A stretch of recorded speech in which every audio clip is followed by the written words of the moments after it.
अस्सलाम वालेकुम एवरीवन। तो जो सीवीएस मेडिसिन में अगला टॉपिक हम करने लगे वो है एओर्टिक डायसेक्शन। जिस तरह आपके बहुत सारे और वो टॉपिक्स जो बहुत ज्यादा सिनेरियो में आते हैं हम कवर करेंगे, तो ये भी आपका आया करता है, तो इस वजह से इसको भी हम जरा अच्छे से कर लेते हैं। इसके बाद I will go with atrial fibrillation and then hypertrophic cardiomyopathy. और इंशाल्लाह जितने आपके वो टॉपिक्स हैं मेजर जो आया करते हैं वो तकरीबन सारे कवर हो जाएंगे, क्योंकि हमारे पास मेडिसिन काफी एक्सटेंसिव है। देन हम बाकी सारे टॉपिक्स भी और यूनिट्स भी हमने करे, तो इंशाल्लाह हम आगे मूव करेंगे। तो कहानी कुछ यूं है एओर्टिक डायसेक्शन की। ये सारी बातें वही बात है कि हमने पैथोलॉजी फिजियोलॉजी में शायद पहले भी पढ़ी हुई है, जरा सी इनको रिवीजन की जरूरत है। तो आपको पता है कि ये मैंने बनाया है आपका एओर्टा। यहाँ से आपका सबसे पहले आता है एओर्टिक वाल्व। एओर्टिक सेमिलिनर वाल्व इधर होता है, लेफ्ट वेंट्रिकल ब्लड को पंप करता है, ये वाल्व खुलता है और ब्लड आगे चला जाता है, वाल्व बंद हो जाता है, जिस तरह हमने पहले भी पढ़ा था। उसके बाद ब्लड इस एओर्टा में आता है। एओर्टा का ये वाला जो पोर्शन होता है इसको असेंडिंग एओर्टा कहते हैं, क्योंकि इसमें ब्लड इस डायरेक्शन में जा रहा होता है। This is basically arch of aorta, और ये आपका डिसेंडिंग एओर्टा। ऐसे ही है ना, हम आपको पता है कि ये यहाँ से जो ब्लड गुजरे ये बहुत ज्यादा प्रेशर से, हाईएस्ट प्रेशर आपका इस जगह पे होता है एओर्टा में ब्लड का जो होगा। अब हमारे पास अगर कुछ ऐसा हो जाए कि आपका जो प्रेशर था वो इतना ज्यादा था, ये किसी और कॉज की वजह से, जो एओर्टा की इनर मोस्ट लाइनिंग थी, एओर्टा की लाइनिंग भी उसी तरह से होती है आपकी जिस तरह से, क्योंकि एओर्टा इज योर वेसल ना, वेसल्स हैं, तो जिस तरह वेसल्स की लाइनिंग है, ये सबसे पहले इंटिमा है, tunica intima, internal elastic lamina, tunica media, external elastic lamina and tunica adventitia. वही सेम सारी वॉल की लेयर्स हैं आपकी इसमें एओर्टा में भी। तो अगर कुछ ऐसा हो जाए कि वॉल की जो एक इंटिमा है अंदर से वो डैमेज हो जाए एओर्टा की, तो क्या होगा कि ब्लड फौरन से, क्योंकि यहाँ प्रेशर इतना ज्यादा होता है कि ब्लड एक सेकंड नहीं लेता देर करते हुए, ब्लड फौरन से बीच में चला जाएगा, बीच में चला जाएगा और वो बीच में पूरा पाथवे बना लेगा। कहाँ जाएगा? ट्यूनिका मीडिया में। ठीक है, इंटिमा में जरा सा टीयर आया, तेजी से ब्लड ट्यूनिका मीडिया में गया और मीडिया में पूरा उसने रास्ता बना लिया। यानी सपोज इस जगह पर आया है तो इस जगह पर से वॉल के अंदर चला गया और इसने पूरा रास्ता बीच में ट्यूनिका मीडिया के बना लिए। इस चीज को हम कहते हैं कि tier in the wall of aorta and when blood स्प्लेस between the wall of aorta, यानी कि दो लेयर्स ऑफ एओर्टा के बीच में आ जाता है, ट्यूनिका मीडिया में चला जाता है, ट्यूनिका मीडिया और एडवेंटिशिया के बीच में चला जाता है, उस चीज को हम कहते हैं एओर्टिक डायसेक्शन। अब उसकी आगे क्या सीक्वेंस हो सकता है कि हो सकता है अगर टीयर इस जगह आया था तो ब्लड यहाँ पर इन दो लेयर्स के बीच में आया ट्यूनिका मीडिया की, मतलब ट्यूनिका मीडिया में आ गए और वो ट्रेवल करता मतलब जाहिर है इसके बीच से गुजर के यहाँ से पूरी arch of aorta descending aorta तक आ गए। हो सकता है कि वो इधर ही आके रुक जाए, हो सकता है कि वो इस जगह से रप्चर हुआ और आगे आया हो, और दूसरा एक चांस ये होता है कि वो एक अगर पॉइंट ऑफ एंट्री बना था तो ब्लड एक और जगह से आपकी एओर्टा रप्चर हो जाए, दोबारा से उस जगह से रप्चर होकर वापस आपकी सर्कुलेशन में आ जाए, मतलब इधर से गया था और इधर से आ रहा हो, तो एक एबनॉर्मल पाथवे बन जाता है ब्लड का। यहाँ से जा रहा होता है, यहाँ से आ रहा होता है, यहाँ से जा रहा होता है, यहाँ से आ रहा होता है।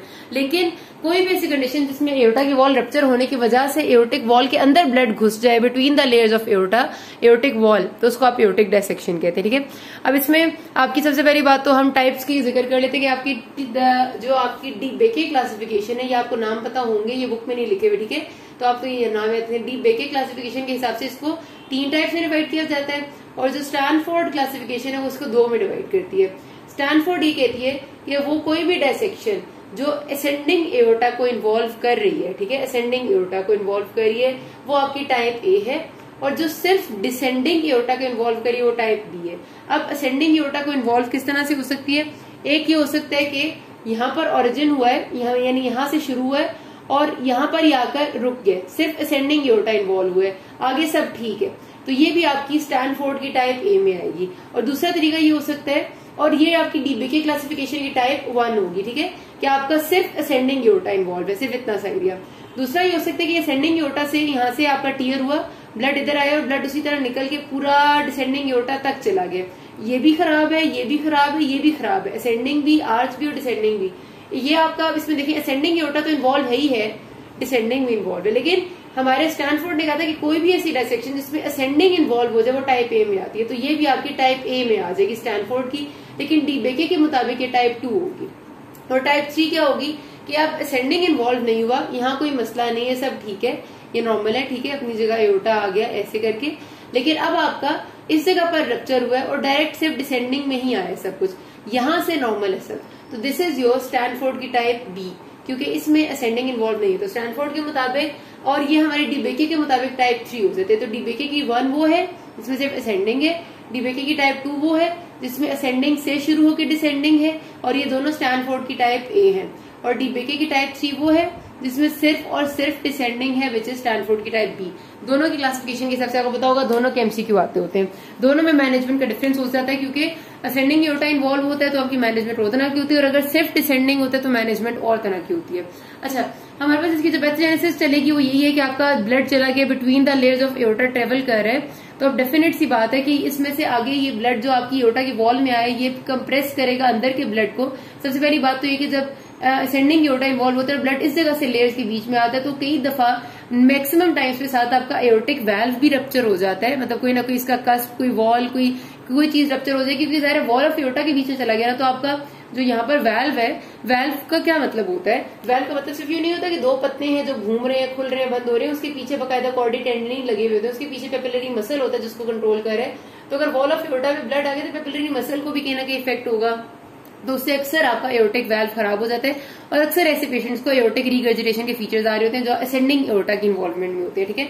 तो आपका एओर्टिक रिगर्जिटेशन हो सकता है, एओर्टिक रूट ये वाला एरिया सारा का सारा डैमेज हो सकता है, और उसके साथ साथ आपका जो ब्रांचेस ऑफ एओर्टा है उन पे फर्क आएगा। अब आपकी यहाँ से एओर्टा की जो ब्रांचेस जाती हैं असेंडिंग एओर्टा के बाद, वो आपकी हेड एंड नेक की तरफ जाती हैं, आपकी अपर लिम्स की तरफ जाती हैं।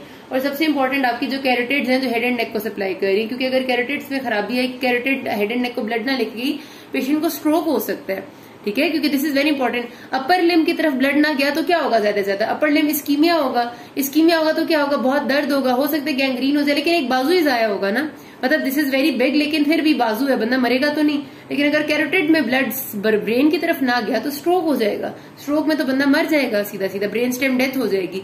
सो आपका अगर असेंडिंग एओर्टा इन्वॉल्व होता है तो ये आपकी बहुत ही इंपॉर्टेंट चीज समझी जाती है, और इमरजेंसी सर्जिकल इंटरवेंशन करनी होती है, इसमें बिल्कुल भी देर नहीं करते होते, क्योंकि ये आपका बहुत ज्यादा रिस्क चीजें को खराब कर सकते हैं। अगर आपका यहां तक स्पेयर है, मतलब ये सारी जगह ठीक है, और सिर्फ डिसेंडिंग एओर्टा इन्वॉल्व है, तो फिर हमारी मैनेजमेंट चेंज हो जाती है, फिर हमें इमरजेंसी सर्जरी नहीं करनी पड़ती, क्योंकि हमें पता होता है कि हेड एंड नेक को ब्लड ठीक जा रहा है, उससे आगे मसला हुआ है, तो वो मसला एकदम से पेशेंट को मतलब काफी चांसेस यही है कि आपका जो हार्ट को ब्लड सप्लाई हो रही है वो भी इन्हीं मेन ब्रांचेस से हो रही है, तो आपका डिसेंडिंग एओर्टा तो सिर्फ एब्डोमेन को, किडनीज को, लोअर लिम्ब को, इन्हीं को सप्लाई करे, तो मोस्ट प्रॉब्ली बंदा फौरन नहीं मरेगा, मोस्ट प्रॉबेबली, मतलब ये नहीं हम कह सकते श्योरिटी से, लेकिन ज्यादा चांस नहीं है। बहरहाल अच्छा, तो पैथोजेनेसिस तो मोटी सी होती है कि लेयर्स के बीच में ब्लड आ जाता है और उसकी वजह से आपका मसला हो जाता है। अच्छा, आपने बहुत जरूरी बात याद रखनी है कि इसमें रिस्क फैक्टर क्या है। Most important risk factor is hypertension. आपके पास जो 90% सिनेरियो आता है जो आपके रिस्क फैक्टर होता है वो हाइपरटेंशन है, एंड देन आपकी एथरोस्क्लेरोसिस, ठीक है, जो एओर्टा को इन्वॉल्व करे। आज तक हमने बात की थी ना कि एथरोस्क्लेरोसिस किसी भी आर्टरी को इन्वॉल्व कर सकती है, तो आपकी aorta is also an artery, a vessel, तो एओर्टा को इन्वॉल्व करती है अगर एथरोस्क्लेरोसिस, और आपका कोई प्लाक बना हुआ होता है, वो प्लाक रप्चर हो जाता है अचानक से, उस प्लाक में अल्सरेशन हो जाती है, तो वो डेफिनेटली आपका एओर्टिक डायसेक्शन हो जाएगा। तो एथरोस्क्लेरोसिस एंड हाइपरटेंशन 80% कॉजेज होते हैं। हाइपरटेंशन में वही बात है, ब्लड प्रेशर बहुत ज्यादा था, तेज प्रेशर की वजह से वॉल रप्चर होगी और एओर्टिक डायसेक्शन होगी, ठीक है।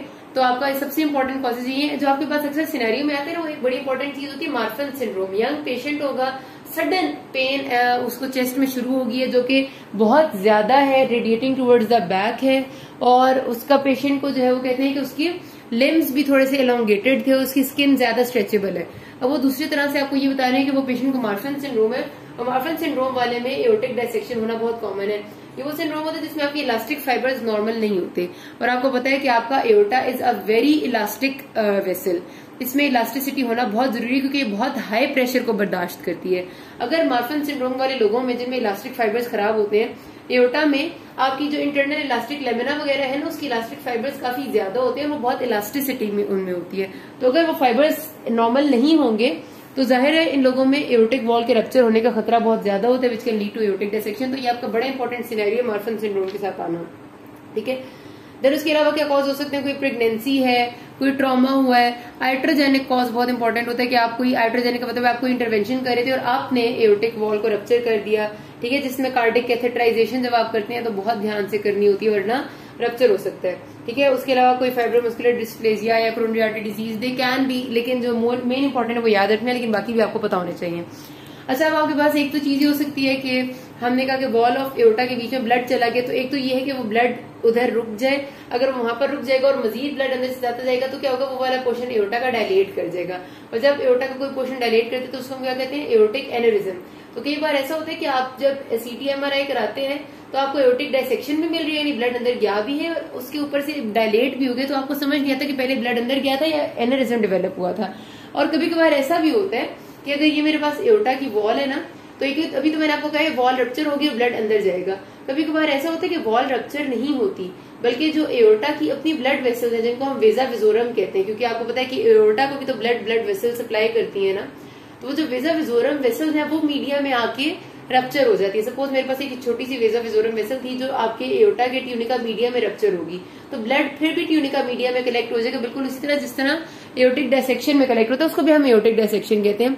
लेकिन नॉर्मली वो ब्लड उतना ज्यादा नहीं होता और ना ही उतना सिवियर सिम्टम करते जितना आपका ये रप्चर होगी अगर वॉल, तो ब्लड जो करेगा सिम्टम करेगा। उसकी वजह ये कि जो रप्चर होती है ब्लड अंदर आते हैं वो बहुत हाई प्रेशर होते हैं। वेजा विजोरम का जो ब्लड होता है वो उतना हाई प्रेशर नहीं होता। सिम्टम इसमें भी ऐसे ही सिवियर पेन होगी, टेयरिंग, एक्सक्रूशिएटिंग पेन, लेकिन फिर भी उससे कम होगी।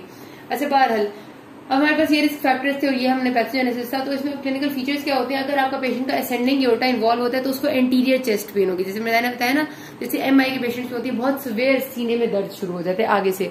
लेकिन अगर डिसेंडिंग एओर्टा इन्वॉल्व होगा और असेंडिंग नहीं होगा तो पेशेंट की जो पेन है वो बैक पे होगी, इंटरस्केपुलर एरिया में, दोनों आपके स्केपुलाज यानी दोनों जो आपके पीछे वो प्रोमिनेंट एरियाज नजर आते हैं ना स्केपुला के, उसके बीच में पेशेंट को सिवियर पेन होगी। ठीक है, तो दिस इज वेरी इंपॉर्टेंट पहली बात।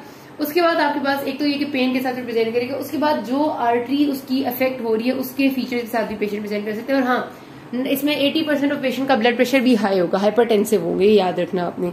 उसके बाद एक तो पेन हो गया, हाइपरटेंशन होगी, उसके अलावा ब्रांचेस की वजह से उसको कोई ना कोई फीचर्स आ सकते हैं, जिस तरह असेंडिंग एओर्टा अगर इन्वॉल्व हो जाए उसकी वजह से अगर उसकी कोरोनरी सप्लाई जो है वो नॉर्मल नहीं आ रही, कोरोनरी सप्लाई नॉर्मल नहीं आएगी तो पेशेंट को साथ superseded coronary artery disease and myocardial infarction हो सकता है। ठीक है, अगर उसकी ब्रेन की तरफ सही नहीं जा रही तो उसको स्ट्रोक हो सकता है। साथ अगर उसकी अगर जो लिम्स है उनकी तरफ सही नहीं जा रही, उसको स्पाइनल मतलब जाहिर अपर लिम्स की तरफ नहीं जा रही तो उसको पैराप्लीजिया हो सकता है। ठीक है, अगर उसकी नर्व को सही नहीं मिल रही, स्पाइनल कॉर्ड को सप्लाई नहीं मिल रही, सिंपल स्पाइनल कॉर्ड को नहीं मिल रही, स्पाइनल कॉर्ड अपना फंक्शन नहीं करेगी, पैराप्लीजिया हो जाएगा सारे लिम्स का और उसको बिल्कुल अपाहिज हो जाएगा। उसके बाद थोड़ा नीचे चले जाएं, अब अगर डिसेंडिंग एओर्टा में आते हैं हम, डिसेंडिंग एओर्टा में अगर उसकी गट को सप्लाई नहीं मिली, मेसेंटेरिक इन्फार्क्शन होता है, सुपीरियर इंफीरियर मेसेंटेरिक आर्टरी, जिस एरिया में इन्फार्क्शन होगा उस एरिया ऑफ गट का गैंग्रीन हो जाएगा, रीनल आर्टरी को सप्लाई नहीं मिल रही, किडनीज आपकी काम करना छोड़ जाएंगे, किडनी फेलियर हो जाएगा। सो ये आपकी सारे के सारे फीचर्स हैं जो किस जगह के हिसाब से हैं वो आ सकते हैं। ठीक है, क्योंकि जाहिर है जब आपकी वॉल्स ऑफ एओर्टा के बीच में ब्लड आ जाता है तो एओर्टा की जो नॉर्मल ब्लड है तो वो कम भी हो जाता है, और दूसरी बात प्रेशर पड़ जाता है उस सेंट्रल ब्लड पे, तो वो अपनी सप्लाई नॉर्मल नहीं लेके जा पाता, which can lead to these features. हमने क्या इन्वेस्टिगेट कराना था, एक पेशेंट आपके पास, खासतौर पे जब यंग पेशेंट आते हैं बहुत severe excruciating pain in the chest के साथ, और उसके साथ वो फीचर दे रहा है आपको किसी किस्म का ये ब्रांचेस की ऑक्लूजन का भी। एक नॉर्मली फीचर्स होती है कि आपका सिवियर एक्सक्रूशिएटिंग चेस्ट पेन होती है और उसके साथ पेशेंट को हाइपरटेंशन, ब्लड प्रेशर भी ज्यादा होता है और वो प्रीवियस हिस्ट्री ऑफ हाइपरटेंशन भी होती है। ठीक है, तो उसमें हम बहुत ज्यादा करते हैं सस्पेक्ट कि एओर्टिक डायसेक्शन हो सकती है, क्योंकि यंग एज में ये एक बड़ी इंपॉर्टेंट कॉज है। अगर मार्फन सिंड्रोम का पेशेंट है तो फिर तो बहुत ही जरूरी है। इन्वेस्टिगेशन में आप सीटी स्कैन और एमआरआई कराएंगे तो आपको डायग्नोसिस समझ आ जाएगी। ठीक है, आपका सीटी स्कैन एमआरआई पे आपको साफ साफ नजर आ जाएगा, क्या नजर आएगा आपको कि जो आपका मीडियास्टिनम है वो थोड़ा ज्यादा ब्रॉड हुआ है, क्योंकि उसमें एओर्टिक डायसेक्शन है। आपकी जो एओर्टिक नकल है, ये जो आपका एओर्टा का ऐसे कर्व बनता है, इसको एओर्टिक नकल कहते हैं। अगर असेंडिंग एओर्टा इन्वॉल्व होता है तो एओर्टिक नकल आपकी प्रोमिनेंट नहीं रहती, क्योंकि असेंडिंग एओर्टा में ब्लड आ जाता है ना बीच में, तो वो भी आपको नजर आती है। चेस्ट एक्सरे आप कराएंगे तो उसमें आपको नजर आ सकता है बाकायदा एओर्टा डायलेट हुआ हुआ, मीडियास्टिनम वाइड हुआ हुआ। ठीक है, तो ये आपका साथ उसको मतलब इम्पोर्टेंट है कि आपको ऐड करेगा उसमें इन्वेस्टिगेशन में। उसके साथ साथ आपको मैंने कहा था कि जब रप्चर, एक तो ये होगा ना कि आपका एक तरफ से डायसेक्शन हुई, रप्चर होके ब्लड आया, दूसरी तरफ से दोबारा रप्चर हो गया और ब्लड दोबारा ल्यूमेन ऑफ द एओर्टा में आ गया। दूसरा तरीका ये हो सकता है कि एक तरफ से ब्लड आया ल्यूमेन ऑफ एओर्टा में और दूसरी तरफ से ये वॉल ऑफ एओर्टा रप्चर हो गई और ब्लड चला गया प्लूरल कैविटी में या पेरिकार्डियल कैविटी में, क्योंकि साथ साथ पड़े हुए हैं ना लंग्स और हार्ट भी, तो प्लूरल और पेरिकार्डियल कैविटी में चला जाएगा तो प्लूरल फ्यूजन हो सकती है, पेरिकार्डियल फ्यूजन हो सकती है, वो आपको चेस्ट एक्सरे पे नजर आएगी। ईसीजी में क्या होगा, ईसीजी में बहुत कॉमनली लेफ्ट वेंट्रिकुलर हाइपरट्रोफी होती है, जो हाइपरटेंशन का साइन है वो नजर आता है हमें। ठीक है, मतलब लेफ्ट वेंट्रिकुलर हाइपरट्रोफी के चेंजेस जो नजर आते हैं लीड 2-3 AVF में, और टिपिकल से चेंजेस आपको नजर आएंगे अक्सर औकात, क्योंकि पेशेंट हाइपरटेंसिव होते हैं। उसके बाद आप डॉपलर एकोकार्डियोग्राफी कराते हैं, उसमें आपको एओर्टिक रीगर्जिटेशन के साइंस मिलते हैं, आपको प्रेशर ऑफ द एओर्टा का अंदाजा हो जाता है, एओर्टिक रूट के प्रेशर का अंदाजा होता है, डायलेटेड एओर्टिक रूट होती है क्योंकि डायलेशन होगी ना इस एरिया की, जाहिर है एक तो एओर्टिक रीगर्जिटेशन हो रही है, दूसरा बीच में ब्लड जा रहा है, दोनों वजह से। और उसके साथ साथ आप जब ट्रांस एसोफेजियल एकोकार्डियोग्राफी करते हैं तो उसके फायदा ये होता है कि उससे आपको क्लियर कट इस एकोकार्डियोग्राफी जब आप पीछे की तरफ से एसोफेगस से करेंगे तो आपको उसमें एओर्टा का स्टेटस ज्यादा अच्छा पता चलेगा। तो ये आप में सीटी एमआरआई से बहरहाल आप डायग्नोसिस बड़े आराम से बना लेते हैं। अब इनिशियल मैनेजमेंट सबसे पहले ये कि आपने पेशेंट की पेन कंट्रोल करनी होती है हेवी एनर्जेटिक देके, क्योंकि पेशेंट बहुत पेन में होता है, ओपिएट्स वगैरह आईवी देके बहुत सिवियर पेन को होती है उसको कंट्रोल करना है, और साथ उसकी हाइपरटेंशन को कंट्रोल करना है क्योंकि पेशेंट का ब्लड प्रेशर बहुत ज्यादा होता है। ये दोनों चीजें इस कंडीशन को और एग्रीवेट कर रही हैं। अब अगर पेशेंट को आपने सीटी या एमआरआई कराया और आपको नजर आ गया कि असेंडिंग एओर्टा इन्वॉल्व है तो आपने फौरन इमरजेंसी सर्जरी करनी है, क्योंकि जिस तरह आप देर करते जाएंगे उतना ही उसकी मोर्टेलिटी बढ़ती जाएगी। इसमें कोई शक नहीं कि सर्जरी में भी रिस्क ऑफ मोर्टेलिटी या मॉर्बिडिटी बहुत ज्यादा है। इसकी सर्जरी 100% क्यूरेटिव नहीं होती, क्योंकि अक्सर पेशेंट्स का डायसेक्शन कि सर्जरी में आपने क्या करना होता है कि आपने जिस एरिया में डायसेक्शन हुई है एओर्टा के उस एरिया को रिमूव करके वहां पर ग्राफ्ट लगाना होता है। तो वो डायसेक्शन के सर्जरी के बावजूद कई पेशेंट्स के रिजल्ट तब भी ठीक नहीं आते और वो नहीं ज्यादा सर्वाइव कर सकते। लेकिन आपकी टाइप ए डायसेक्शन का मैनेजमेंट प्लान में ये कि आपने इमरजेंसी सर्जरी करनी है, लेकिन टाइप बी डायसेक्शन में आप मेडिकल थेरेपी से चलते हैं, ठीक है, क्योंकि उसमें आपका सिर्फ डिसेंडिंग एओर्टा इन्वॉल्व होता है। ये हम स्टैनफोर्ड की क्लासिफिकेशन के हिसाब से बात करें तो डिसेंडिंग एओर्टा में आप मेडिकल थेरेपी पे चल सकते हैं। मेडिकल थेरेपी में आपने स्टार्ट करना होता है बीटा ब्लॉकर्स से, ठीक है। आपने सबसे पहले वही करना है, हाइपरटेंशन को कंट्रोल करना है, वेसोडाइलेशन होगी, वेसल्स पेरिफेरल वेसल्स डायलेट होंगी तो ब्लड प्रेशर कम होगा, ब्लड प्रेशर कम होगा तो जो आपका स्प्लेइंग ऑफ ब्लड गई हुई है एओर्टा के बीच में वो भी आपका थोड़ा सा उसका प्रेशर कम होगा, मजीद आते हुए प्रेशर कम होगा तो पेशेंट थोड़ा बेटर फील करेगा। ये दोनों चीजें तो करनी ही करनी है ना। तो ये हाइपरटेंशन का कंट्रोल का ही प्रोसेस है बीटा ब्लॉकर्स। फिर आप कैल्शियम चैनल ब्लॉकर्स दे सकते हैं, वो आपके रेट को कंट्रोल करते हैं हार्ट के मजीद। अच्छा, बीटा ब्लॉकर्स आपका बेसिकली हार्ट रेट को कंट्रोल करते हैं, हार्ट की कॉन्ट्रैक्शन को कंट्रोल करते हैं, उसकी वजह से आपका एओर्टा को थोड़ा सा रिलैक्सेशन मिलती है। Calcium channel blockers peripheral vasodilation करेंगे और थोड़ा फायदा होगा। अच्छा, कंबाइन अल्फा बीटा ब्लॉकर्स प्रेजोसिन जो कार्वेडिलोल और लेबिडोलोल है वो भी आप काफी हद तक देते हैं। अगर इसे ठीक नहीं होता तो आप सोडियम नाइट्रोप्रोसाइड देंगे, सोडियम नाइट्रोप्रोसाइड, उसका काफी अच्छा इफेक्ट आता है क्योंकि ये आपकी डायरेक्ट वेजोडाइलेटर है जो ब्लड वेसल्स के स्मूथ मसल पैक करके वेजोडाइलेशन कराती है। तो सोडियम नाइट्रोप्रोसाइड का भी अच्छा यहाँ रोल रहता है। अच्छा, उसके बाद आपकी एक और तरीका ये होता है कि आप स्किन के जरिए परक्यूटेनियस जाएं और एंडोल्यूमिनल रिपेयर करें। मतलब एक तो होती है ना ओपन हार्ट सर्जरी की आप बाकायदा खोल के सर्जरी करने को होती है, आप स्किन के जरिए परक्यूटेनियसली जाएं, आप उस एरिया में से ब्लड को निकालें और उसके बाद उस डिफेक्ट को रिपेयर करें। लेकिन वही बात है, इसके लिए बहुत स्पेशलिस्ट रिक्वायरमेंट चाहिए होती है और आपका अच्छा खासा स्किल जरूरी होता है, वरना आप मजीद खराब कर देंगे। तो यहाँ पर ये बात खत्म होती है। किसी कोई मसला हो कि नाज़मीन, थैंक यू।